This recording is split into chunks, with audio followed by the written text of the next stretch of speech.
Comment capturer à grande échelle ce que pensent vraiment les utilisateurs de l'intelligence artificielle ? Peut-on récolter des données fiables sur la part exacte des tâches que les professionnels délèguent à l'IA ? En y ayant recours, est-ce que les créateurs sont sur le point d'être perçus comme des tricheurs et vivent-ils cela comme une imposture ? Pourquoi les scientifiques refusent-ils obstinément de déléguer une partie de leurs recherches fondamentales à une IA ? Et enfin, existe-t-il une tâche universellement partagée par l'ensemble que nous refuserions tous de confier à un algorithme ? Nous vivons une époque singulière, une époque où l'on célèbre la capacité des machines à parler, à produire et à créer. Mais si au lieu de remplacer certaines tâches de notre quotidien, nous demandions à l'IA de nous écouter et d'apprendre de nos comportements ?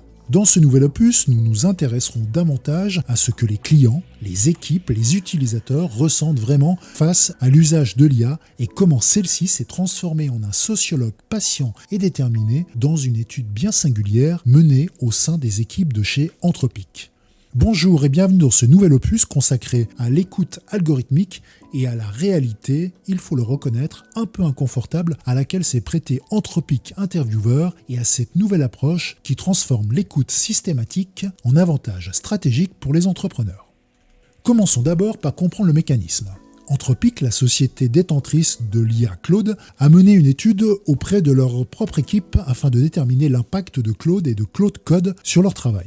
Ce qui fait l'originalité de cette étude, c'est dans sa récolte des données qui, pourrait-on dire, se situe au croisement entre entretien et enquête. Mais des enquêtes semi-structurées comprenant des questions ouvertes et avec la possibilité de poser des questions de suivi pertinentes à la volée. Des sessions de 10 à 15 minutes combinent la portée d'une enquête avec la flexibilité d'un modérateur.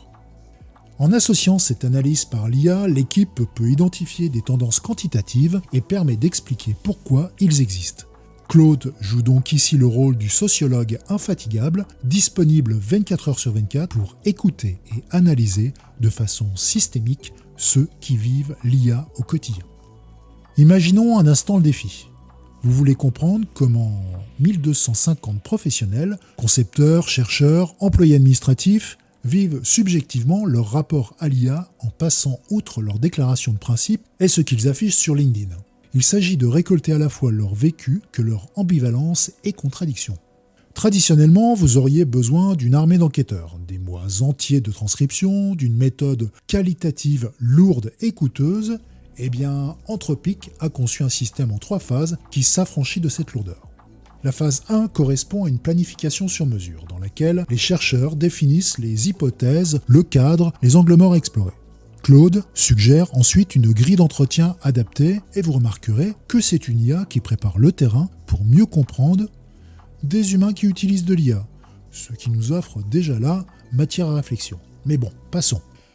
Ensuite, la deuxième phase repose sur un entretien adaptatif. Pendant 10 à 15 minutes, Claude dialogue en temps réel. Il ne suit pas un script rigide, il écoute, puis relance avec des questions complémentaires pertinentes.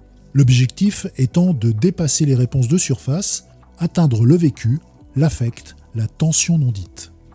Puis vient la troisième phase de l'analyse collaborative. Les chercheurs ici reprennent la main, ils travaillent avec Claude pour identifier les récurrences, les thèmes saillants, les patterns invisibles à l'œil nu recueillis dans les 1250 entretiens. L'IA ne tire ici pas de conclusion seule, elle vient amplifier la capacité analytique de l'humain. Et j'insiste bien sur cette association. L'IA n'est pas ici dans une posture de substitution, elle est dans une posture d'amplification épistémique. Elle nous donne accès à une échelle d'écoute qui était jusqu'ici techniquement impossible. Et alors, que nous raconte cette écoute à grande échelle ? Alors tout d'abord, les données sont publiques. Anthropic les a déposées sur Hugging Face et n'importe qui peut les consulter. Alors, on voit que nous avons 3 grandes tendances qui émergent avec netteté. 3 tendances qui sont peut-être également présentes au sein de votre propre entreprise d'ailleurs. Une première tendance touche davantage les créatifs qui avouent produire plus, mais avec le sentiment de valoir moins. Les concepteurs, les rédacteurs, les designers utilisent massivement l'IA, ce qui leur permet d'accélérer, d'itérer et de contourner les blocages créatifs. Ils reconnaissent les gains de productivité, certains parlent même de libération. Mais dans le même souffle, ils confessent avec inquiétude une peur d'être perçus comme des tricheurs, la crainte que leur communauté ne les stigmatise. Et surtout, ils évoquent la crainte que de créer en s'appuyant sur l'IA, ne les expose à devenir un sous-genre dévalué économiquement et symboliquement. Et si c'est le cas, nous sommes bien face à un problème. L'outil qui devait les libérer renforce leur précarité. Parce que si tout le monde peut produire plus, alors produire plus ne vaut plus rien. La compétition s'intensifie, les tarifs s'effondrent et l'identité professionnelle se fragmente. Si dans vos services vous utilisez l'IA pour produire du contenu, du design ou du code, vos clients sont-ils dans cette confidence ? Si oui, alors comment valorisez-vous encore votre expertise quand l'outil est désormais accessible à tous, baissant par là même la barrière à l'entrée de la production elle-même ? Et cette question n'est pas anecdotique, elle est vraiment structurelle. Une autre tendance met l'accent sur la prudence des chercheurs vis-à-vis de l'IA sollicité comme un assistant technique, mais jamais comme un co-chercheur. En effet, les chercheurs apprécient Claude pour le débugage, pour la rédaction, pour synthétiser des articles, mais quand il s'agit de concevoir une expérience, d'élaborer une hypothèse, de structurer une démonstration, c'est une véritable ligne rouge. L'IA reste strictement cantonnée à un rôle d'assistant. Elle ne participe pas à la pensée fondamentale, et cette limite n'est pas conjoncturelle, elle est épistémiologique. Parce que la recherche scientifique ne repose pas seulement sur la manipulation de données, elle repose sur l'intuition, sur l'expérience incarnée, sur la capacité à sentir qu'une piste est prometteuse avant même de pouvoir le démontrer. Et cette intuition-là, peut-elle être vraiment déléguée ? Peut-elle être apprise par un modèle de langage ? Les scientifiques interrogés répondent que non, pas encore en tout cas, et peut-être même jamais. La troisième tendance relevée est une aspiration universelle à garder pour soi le cœur de métier et à déléguer tout le reste.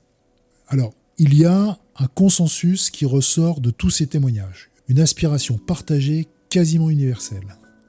Qu'ils soient concepteurs, chercheurs, employés administratifs, tous veulent la même chose, conserver les tâches qui donnent du sens à leur métier et déléguer tout le reste. Une employée administrative le dit d'ailleurs avec clarté. Je veux garder ce qui nécessite de l'humain et laisser à l'IA les formulaires interminables. Cette phrase est finalement un bon résumé. Les humains ne refusent pas l'IA, ils refusent que l'IA touche à ce qui fait qu'ils se lèvent le matin, à ce qui les définit professionnellement et existentiellement. Une fois de plus, cette étude montre bien que la question n'est pas « que puis-je automatiser ?», mais bien « qu'est-ce que mes équipes, mes clients veulent absolument préserver comme territoire humain ?» Parce que si vous automatisez ce qu'ils considèrent comme sacré, eh bien vous créez de la résistance, de la défiance et vous perdez l'adhésion.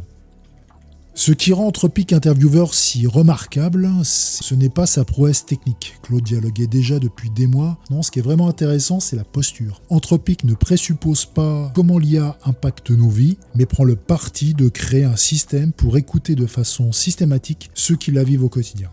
Et c'est tout de même un vrai contre-pied. Pendant des années, les entreprises tech ont déployé leurs outils en mode top-down. Voici l'outil et adaptez-vous en gros. Ici, Anthropic se positionne de la façon suivante. Avant de déployer, écoutons, à grande échelle, systématiquement et sans biais de confirmation. Et cette capacité d'écoute systématique devient un levier stratégique puissant qu'il est facile à imaginer. Par exemple, vous lancez un nouveau produit IA dans votre entreprise, plutôt que d'attendre les retours informels, vous déployez un intervieweur qui interroge vos équipes de façon structurée. Vous identifiez les frictions avant qu'elles ne deviennent des blocages. Un autre exemple, vous êtes entrepreneur, vous voulez comprendre pourquoi vos clients adoptent ou rejettent votre solution IA, eh bien vous créez un système d'écoute à grande échelle, vous cartographiez leurs résistances, leurs aspirations et leurs lignes rouges. Écouter systématiquement, ne nous y trompons pas, ce n'est pas faire des sondages, c'est créer un espace de parole où les ambivalences, les contradictions, les tensions peuvent s'exprimer. Et c'est précisément dans ces tensions que se trouve l'information stratégique. Parce que vos utilisateurs, collaborateurs ne vous disent jamais tout en réunion. Ils ne vous disent pas qu'ils se sentent dévalorisés, ils ne vous disent pas qu'ils ont peur d'être remplacés, ils ne vous disent pas qu'ils utilisent un outil en cachant cette utilisation à leur pairs. Néanmoins, si vous créez les conditions pour les écouter, eh bien, les langues peuvent se délier. Alors je vous laisse sur cette question, la même question qu'Anthropic pose implicitement dans son projet. Si un Anthropic Interviewer vous interrogeait demain sur votre relation avec l'IA, quelle serait cette tâche unique, profondément humaine, que vous refuseriez de déléguer à n'importe quel algorithme ? Répondez honnêtement, pas avec votre casquette d'entrepreneur optimiste, pas avec votre discours sur l'efficacité, mais avec votre intuition profonde. Parce que cette tâche-là, celle que vous refuseriez de déléguer, c'est précisément celle que vos clients, vos équipes, vos utilisateurs veulent eux aussi préserver.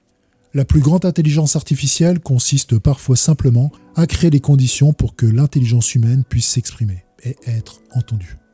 Les données sont publiques sur Hugging Face, allez les consulter, écoutez ce que 1250 professionnels ont confié et posez-vous la question dans votre entreprise, qui écoute vraiment ?